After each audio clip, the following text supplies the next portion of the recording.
Okay, Dad. Well, we just finished talking about the Grand Texaco Opera performances that you heard with Lester, and the next thing you had after that was something about the hurricane. So, do you remember a hurricane from then? Yes, I was in early, I guess it was real early high school. I've forgotten whether it was in grammar school or high school, but at any rate, uh, they let this class out one day when a storm was coming. The reporting in those days wasn't quite as good as it is now, but they still should have had better sense than to let out a whole school full of kids into the blast of a hurricane, Oh, and that's my. what happened. So all the kids were having a ball. They loved the girls' skirts were being blown up over their heads. The cars parked on the streets, you could see them, the cars' wheels lifted off of the ground if the big blast of the hurricane. Remember, Was this in Portsmouth? this was in Portsmouth. Okay. This was right over the just off of the bay with the shipping and so forth and so on. Yeah. And so there was very little problem. I don't know of anybody that got hurt, but they had a ball. Now, some of the girls didn't like it because they got knocked out. It's for some reason easier than the men, probably because they weighed less. Way less, yeah. But at any rate, some of them ruined some clothes, and they were not very happy about that. But I didn't see anybody crying or upset. It was an adventure. Was it any flooding? Did your It house was get flooding flooding? all over town. Yeah, well, that's a problem. Of course, not so much a problem for Well, the kids. We were kind of used to it, that when these storms came along, well, first of all, you didn't turn the kids loose into them like the school did, but the streets would be filled with water, and when the storm had passed, it would take a long time for that water to drain down, and it was salt water. Yeah, so it would ruin your cars. Oh yeah, Yeah. it was not at all good. Well, let me move on to the next one then. So if you were a teenager, 28 to 38, so we were 1941. So the next thing we have on the list is blackouts.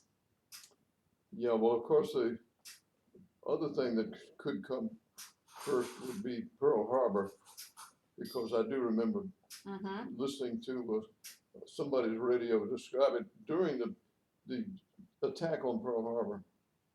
So this leaps off from that. Okay. And we had threats of attack by Germany. This was an all-out war now with the Japanese and the Germans. And we were living at not the naval base, but the naval shipyard, where they repaired aircraft carriers and they repaired small vessels of all kinds. This is one of the most bustling places in America. Very bustling and yeah, full of when some of these ships came in from action, the middle of the night, the ambulances would run and the sirens would scream as they took these fellows over to the Naval Hospital, which is a large hospital, and got them, try to keep them alive or whatever injuries they'd have sustained and so forth. They got so that they were fearing the Germans, who had by this time the large 4-engine planes that could cross the Atlantic and go back. It was be quite a chore, but they did. They could do it. Wow. They never did, but we didn't know that. So that night, when it was time to go blackout and so shut down, the sirens would sound threatening the planes coming over, and everybody, of course, had to do things that would completely darken the city. And so you'd see when those sirens went off, you'd see the whole city darkened. Oh, so you did just like the Brits. You went through the full. Did you have appointed places you would go, or did you stay in your home when you it's stayed happened? in your home. Okay. But what you did, you turned the lights off for the city to make it more difficult for the supposed German bombers Mm-hmm. to bomb a city. And of course, the other thing they didn't want, particularly, they didn't want the German bombers to come over and bomb The naval base. the naval base, Yeah. because we were servicing both the British ships and the Oh. American ships there. It was a very wild and woolly place, believe me. And you were still, I guess, yeah, you were still a teenager I at was the time. carrying newspapers, Mm-hmm. as among other things. Well, then you were first to hear the news. Yes, we were.